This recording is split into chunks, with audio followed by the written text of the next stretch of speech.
Was here the room before. It is not to say that it's not good to be a musician. I hope you know that. So I realized from a very early age that I loved to dance. And when I was 9, my mother said to our neighbor that, "Mr. Odro, leave this child of mine alone. This one popped out of my womb dancing." And for me, it was empowering that my mother knows who I am and confirmed to me that it's okay to dance. She accepts me as I am. So that's how I found myself in the creative arts. But coming to the question, it's unbelievable the frontiers that the creative arts offers. I mean, I think that it has the potential to employ as many young people and, well, and I mean just generally everybody than any other sector. For example, if you have Afia performing, Afia is a musician, but she needs a manager. She needs lighting technicians. She needs costumers. She needs makeup artists. She needs promoters. She needs ticketing agents. She needs, just name it, ushers, bouncers, what have you. She needs the venue. So one successful artist can employ so many people. That's for music. If you come to film, almost 99 sectors in the world find their source of income from that sector as well. From technology to the same or more of the ones that I've mentioned earlier. Gastronomy, cooking is creative arts. Architecture is creative arts. So once you can create it in your mind, it should be able to earn you something. So you have to figure out which of the sectors is my strength. And it's not because Afia is successful so you think you can sing. Listen, I don't sing.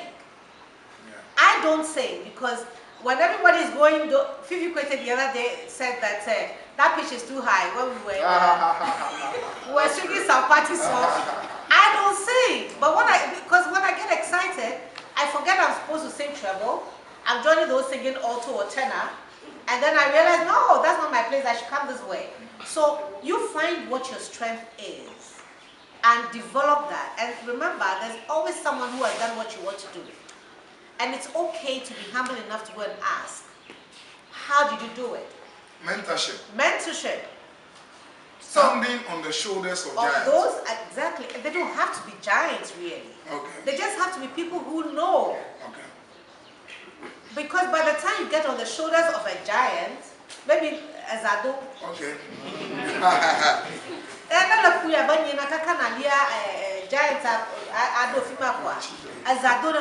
But the fact that you know that I've tried it, even if I failed, you should be interested in why I failed, so that you can build on that. So the sector, the creative arts sector, has huge potential. The good thing for you, compared to me, is that in your generation, you do have the technology that you've been talking about the whole day. I don't have the opportunity to have access to the technology, but you do.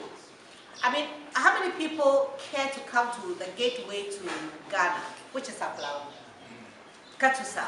How many people want to come here? How many people should come here? How many people should be interested in knowing what our border is like without necessarily coming here?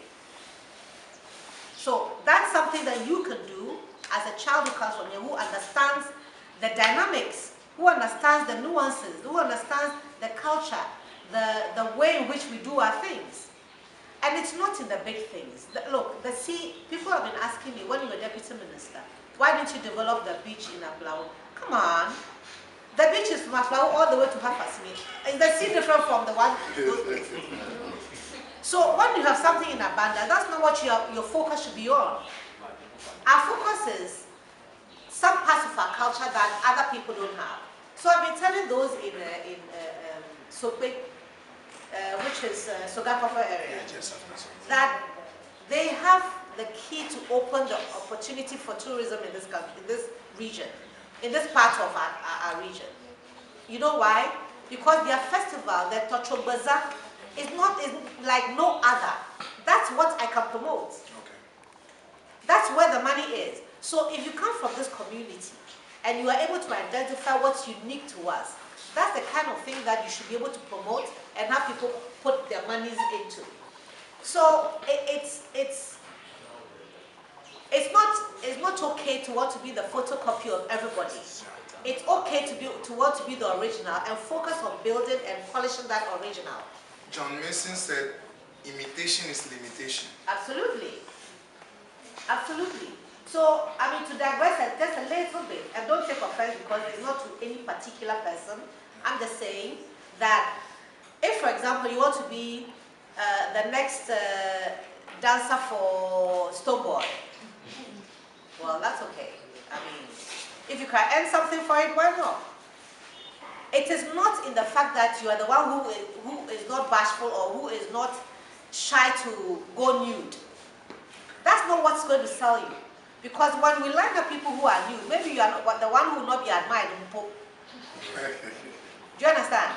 And it's not about you being, everybody's lightening their skin now in Katu. Well, not us, but I mean, most people. It's not what is going to make you great in the creative sector. It's not the fact that you are fairer or darker. Lydia Forson is dark, isn't she? Who else is dark? Madam Elsie. Elsie what? Elsie. Who's Elsie? What does she do?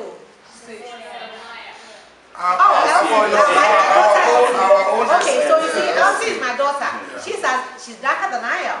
Yes. All right, but she's dark, but she's a lawyer, isn't she? Yes. And she was a deputy spokesperson for Mahama. Okay. Elsie. All right. Yes. So I was there. I'm bigger than her. I'm bustier than her. But they were not looking for that statistics for the appointment of a deputy spokesperson for the former president. All right. So creativity starts from the mind. But ask yourself, is this something that pleasures me as an individual, or there are many people like me who want that? If there are many people, sorry? Creativity starts from the mind. Tim LaHaye wrote a book titled, We Are Engaged in a Battle for the Mind. It is the mind in the 21st century. Guard your mind. Auntie Jiva, will come back to you. Yes. Jay-Z just made his first billion. He's now a billionaire. Creative arts. Billionaire. Not in Zimbabwe dollars or US dollars. Papa Johnson. Banking, financial services. Now there's cleanup in the financial sector. It started with the banks, the failure of some banks now. So they are giving them to receivership and all that. Now microfinances. But should we be afraid to save or invest in these microfinance things or whatever? Because many people are afraid out there. They come to me, Paul, is this safe? You need accounting? Me, I said, I don't know anything. The way the thing is going, I cannot give sound investment advice now.